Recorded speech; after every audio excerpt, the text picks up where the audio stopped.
So, welcome viewers, welcome once again. We are going to start a brief study session of class 8 political science, first chapter, the Indian Constitution. We are going to find out what is the meaning of constitution, what actually constitution is, and relating to our country's constitution, that means our Indian constitution. India, as we know, is a country, it's a big country having huge mass of people, and the constitution being made by you. So let's start our chapter with this amazing fact and with this proud fact, it's a matter of great pride that the Indian constitution, our great Indian constitution is the longest written constitution of the world.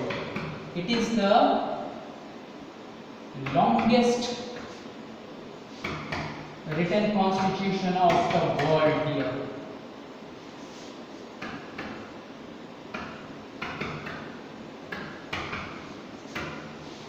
This is an matter to be of great pride for us, that it is the longest written constitution of the world. Now, if the question will be asked, what do you mean by the term constitution? Your answer will be a set of rules. It is actually a set of rules that makes the government to rule the country, or it is a set of rules through which government can run. So, if the question will be asked, what do you mean by the term constitution? You can simply say set of rules by which government rules our country. It is set of rules. It is set of rules by which government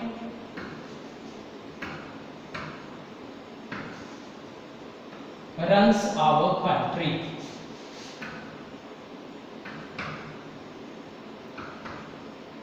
So it's a simple fact, it's a simple phenomenon. So if the question will be asked, what do you mean by the term constitution? Your answer will be, it is a set of rules by which government runs our country. It is small guideline, you can say, set of rules in order to run a school or an administrative block or any institution, organization. There are set of rules for running it. In the same way, the constitution can be considered as the set of rules, those guidelines, those norms which helps the government to run our country. So it forms the basis to run our country, we can say. It came into effect on 26 January 1950, as you know, as you might be aware of. It came into effect. It came into effect. When it came into effect?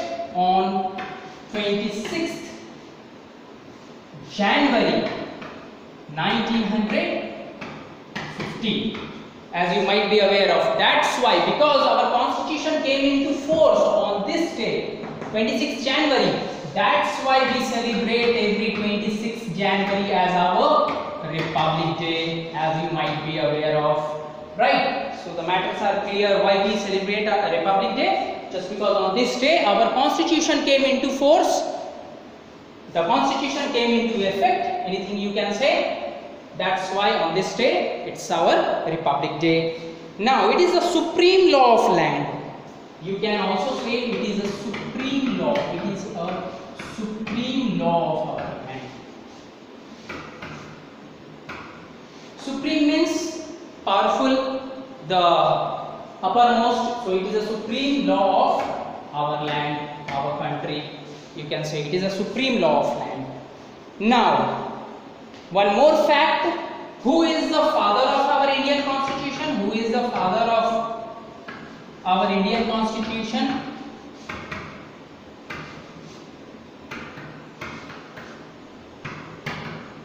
Question may be asked time and again. Who is the father of Indian Constitution? Always remember that Dr. B.R. Ambedkar, Dr. Bhimrao B.R. Ambedkar, Dr. B.R. Ambedkar, Bhimrao Ambedkar who has drafted our Indian Constitution. He is known as the father of Indian Constitution. Till then, matters are very simple. There are some amazing facts, there are some acknowledgeable facts. Now, the question arises, the question comes out, why we need Constitution? What is the use? Why we need Constitution? In order to answer these questions, we have to look into the matter very carefully. The Constitution has not been made in a day. It took a long time for our forefathers, by our ancestors, by our great Indian leaders to sit together, to chalk out, plan out, and then they have made this Constitution, the longest written Constitution. So it was not an easy task to do. Still, our Indians, our great leaders, our big powerful peoples means who are great leaders, they have made it out. Question is, why does a country need a constitution, or why a country needs a constitution? If the question will be asked, why does a country, or why a country needs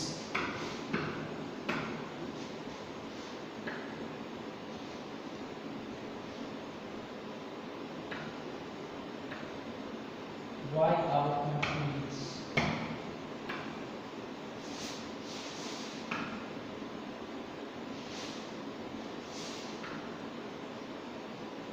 why our country needs a constitution, you can write.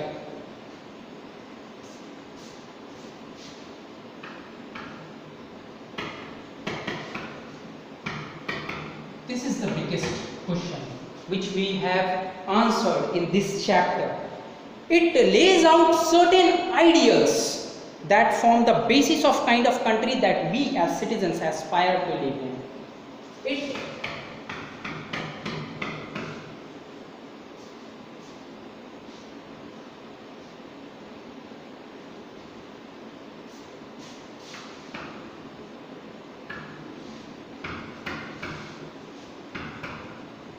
It lays out certain ideals.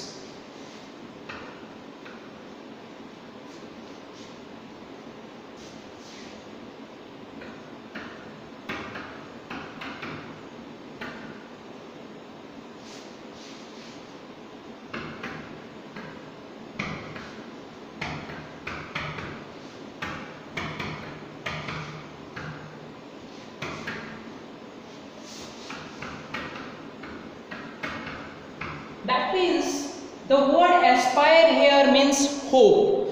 It has given hope to the citizens who are living in the country that they also have certain guidelines to follow. Nobody can do any tyranny, that means nobody can make any cruel or unjust use of power. Nobody is a supreme law, one person can't be any supreme law.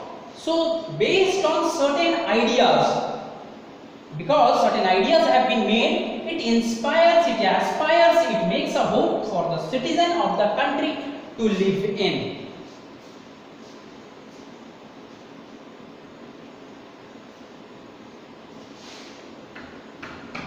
It also tells us about the fundamental nature of our society. It also tells us about fundamental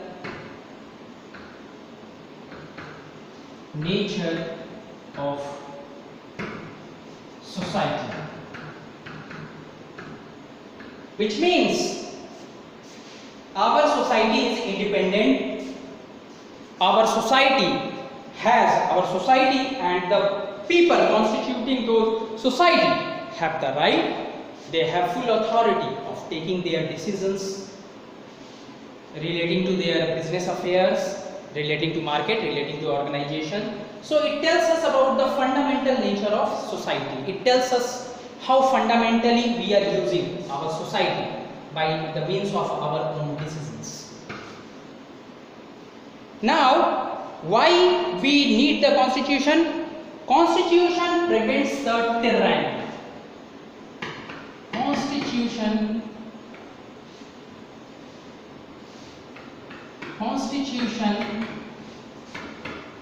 prevents tyranny. term comes tyranny. Tyranny we can define cruel or unjust use of power.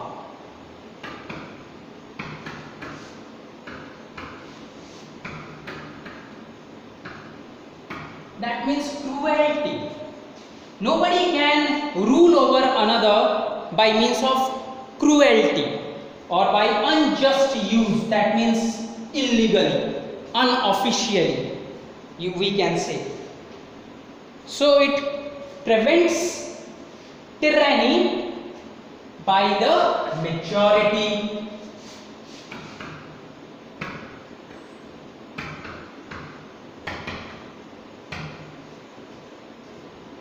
Here, majority and minority, you understand this term. Those people who are smaller in number is known as minor, and those people who are larger in number are known as major. As for example, suppose in this locality, if there are more number of Muslims, then Muslims are considered as major. And if there are less number of Hindus, then Hindus are considered as minor.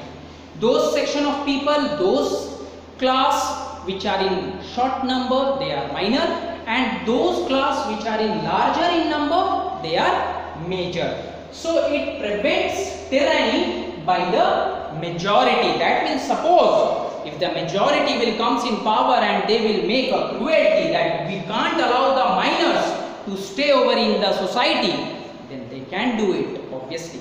That's why this constitution prevents the tyranny or cruel or unjust use of power by the majority, by major ones. If Muslims will be in larger number and if they want to drove the Hindus, they can't able to do it. Why? Just because constitution prevents them. It is the constitution that prevents them from doing these things. Now there are certain key features of constitution. Up to here we have learned why we need constitution. Because it reflects, it tells us about the fundamental nature of the society. It prevents the tyranny by the majority people, if the tyranny comes from the major side, they can prevent it. And the third thing is, it lays out certain ideals that aspire the citizen of the country to live in and govern the rules, make the rules as per according to them if they wish to. Now, the question is, another thing is the key features of constitution. Key features.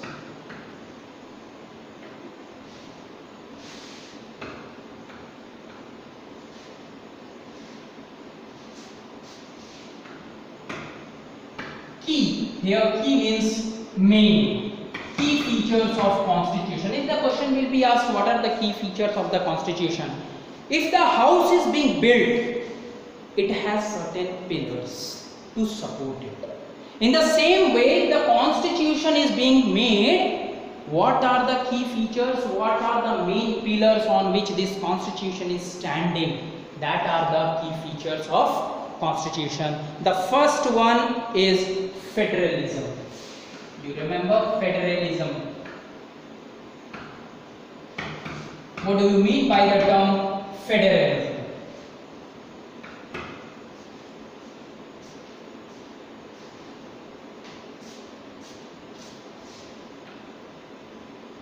The word federalism means existing of more than one level of government. Existence of more than one level of government is known as federalism.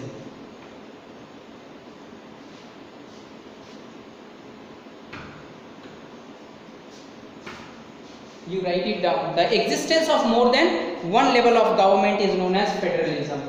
Existence of more than one level of government.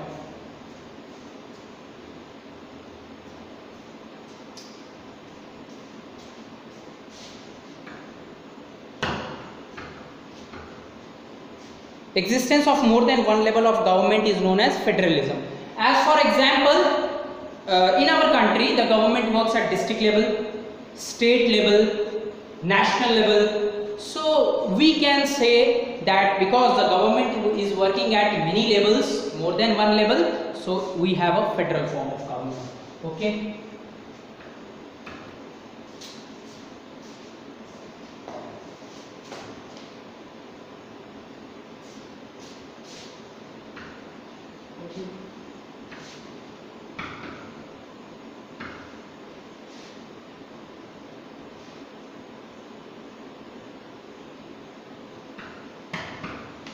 It's not working.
Existence of more than one level of government. As for example, you can also say that for example, government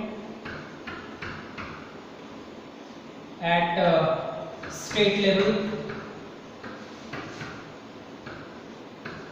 district level,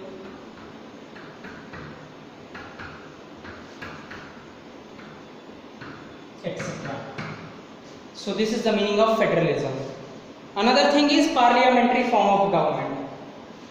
This one is first key feature of constitution, federalism. Just note it down. Existence of more than one level of government in the country. These are at state levels, district levels, and other levels. Now, another thing is parliamentary form of government. We have to understand this thing also. Parliamentary form of government. Another thing is parliamentary form of government.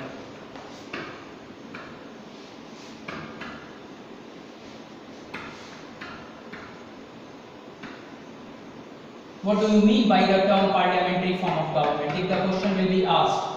In our country, we have a rule that all the citizens of 18 and above have the right of casting their votes, choosing their representative, irrespective of caste, society, creed, sex, color, etc. That is the meaning of parliamentary form of government. That means universal adult franchise. One more term which we use. Universal adult franchise. That means all the citizens of 18 and 18 years, above 18 years, both are eligible for casting up their votes and choosing their representatives. So parliamentary form of government, it guarantees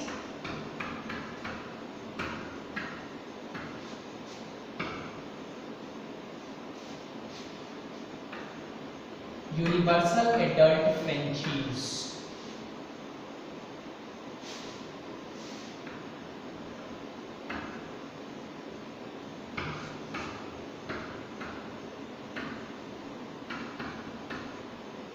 You can write in brackets what is the meaning of universal adult franchise. 18 or above can cast their vote to choose the representative, right?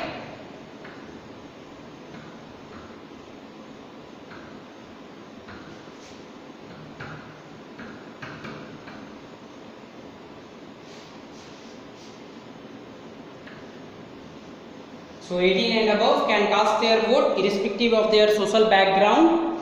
They are considered as universal adult franchise, or you can say parliamentary form of government. In our country also parliamentary form of government is being applied.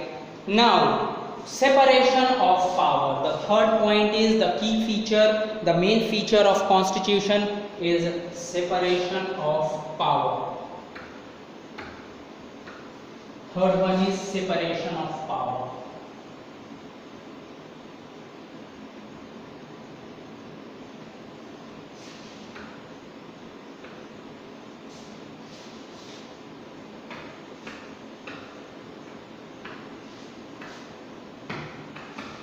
Separation of power. Here the power is separated. Actually, three organs are working: executive, legislature, and judiciary. That we have to know, that we have to remember. Executive, judiciary, and legislature. These are the three organs that are working. Three organs are present. Three organs.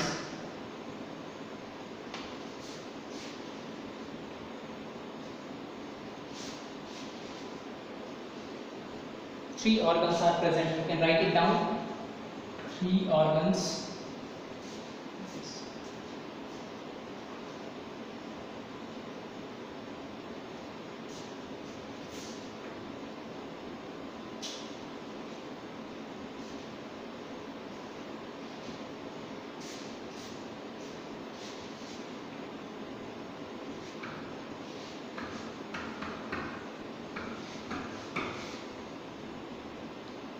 Legislature is there,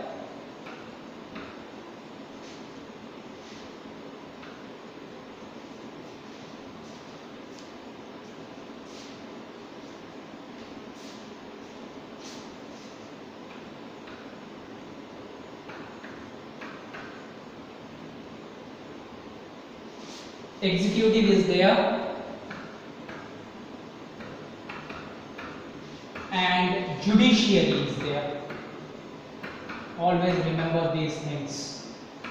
The three organs of the state: your legislature, executive, and judiciary. Now we will understand all these three in an elaborated way. First of all, legislature. Let's try to understand what is the meaning of legislature.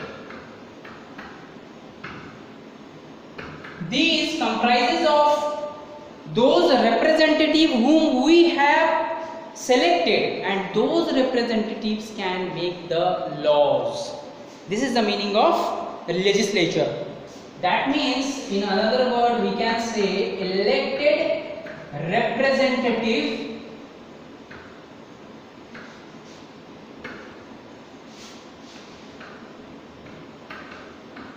make laws. Okay, it's the elected representative that make the laws. They are considered as legislature. Now, executive, another organ. Those small group of people who implement these laws. See, these people, elected representative, that means legislature has made the law. Now, who is going to implement it? It's the executive. Small group of people who implement those laws are known as executive. So smaller group of people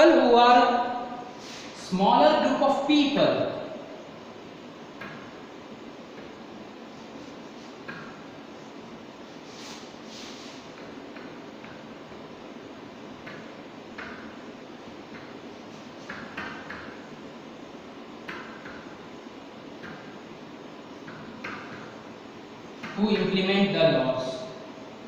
Okay, smaller group of people who implement the laws, and they are responsible for running the government. This was simple. So one group of people, legislature, who are elected representatives who make the laws, and another group organ, executive, who implement the laws. Now the third part, judiciary. As the name suggests, judiciary.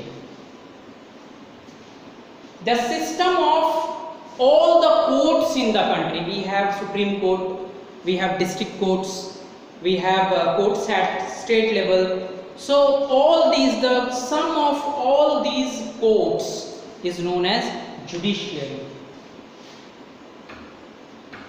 So if the question will be asked, what do you mean by the term judiciary? Your answer will be the system, the combination of all the courts of the country, system of courts in a country, you can say.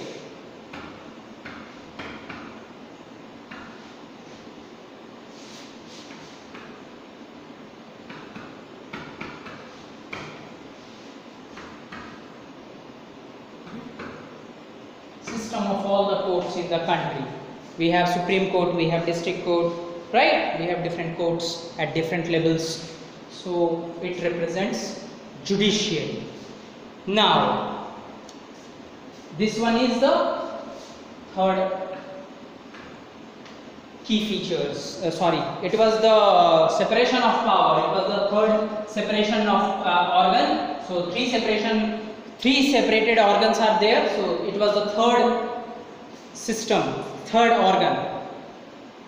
Now the fourth pillar, that means key feature, is fundamental rights.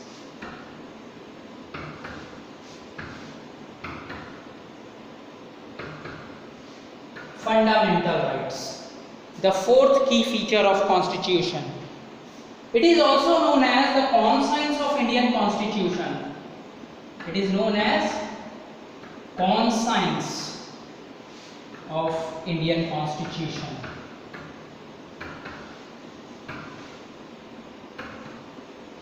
What is the meaning of conscience? That means you can say principle, fundamental principle. Yes.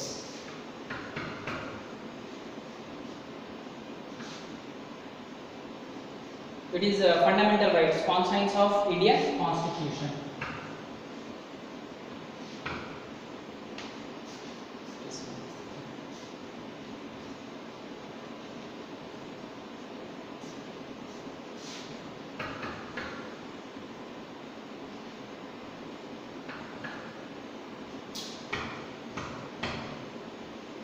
It is a conscience of Indian Constitution. Just write it down.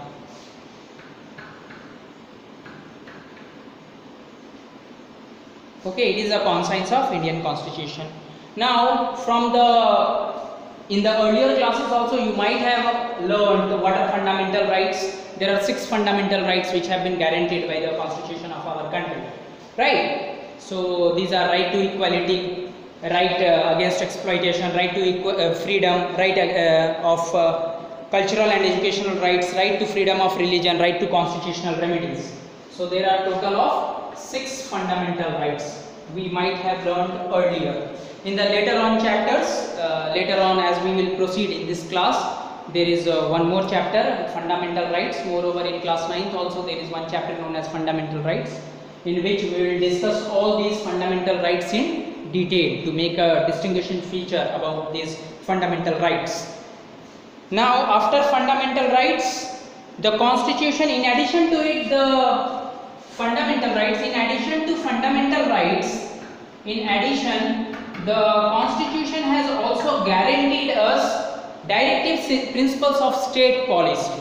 Okay, in addition, the Constitution has also given us directive principle of state policy.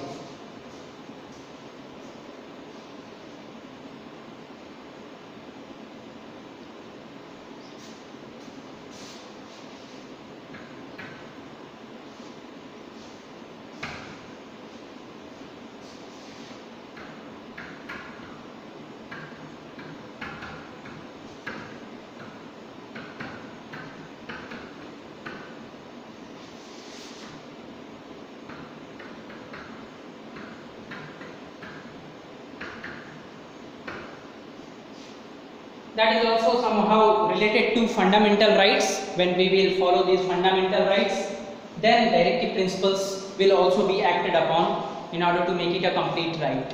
So this is the part of the chapter, and the last thing that we need to understand in this chapter is the term secularism. We need to understand this term secularism. Our country is a secular state. Secularism. What is the meaning of it? It means our country does not favor one religion. In fact, it never favors one religion. Okay, the state, here state means the country which does not favor any one religion. Those state, those country are called secular country. Okay, it does not favor any one religion. As for example, in our country India, if you are Hindu, you will also have the same rules. If you are a Muslim, you will also have the same rules. For being a Christian also, you will have the same rules that you need to follow from the part of the constitution. So it does not favor, it does not make any discrimination on the basis of religion. So on religious matter, it does not make any discrimination. This is the meaning of secularism. And there are certain key terms in this chapter, like trafficking is there. Trafficking. The word trafficking means illegal buying or selling of human. Illegal buying and selling of human.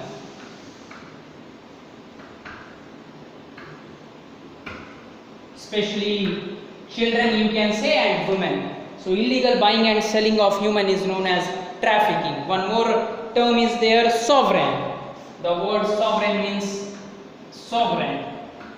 The word sovereign means an independent people.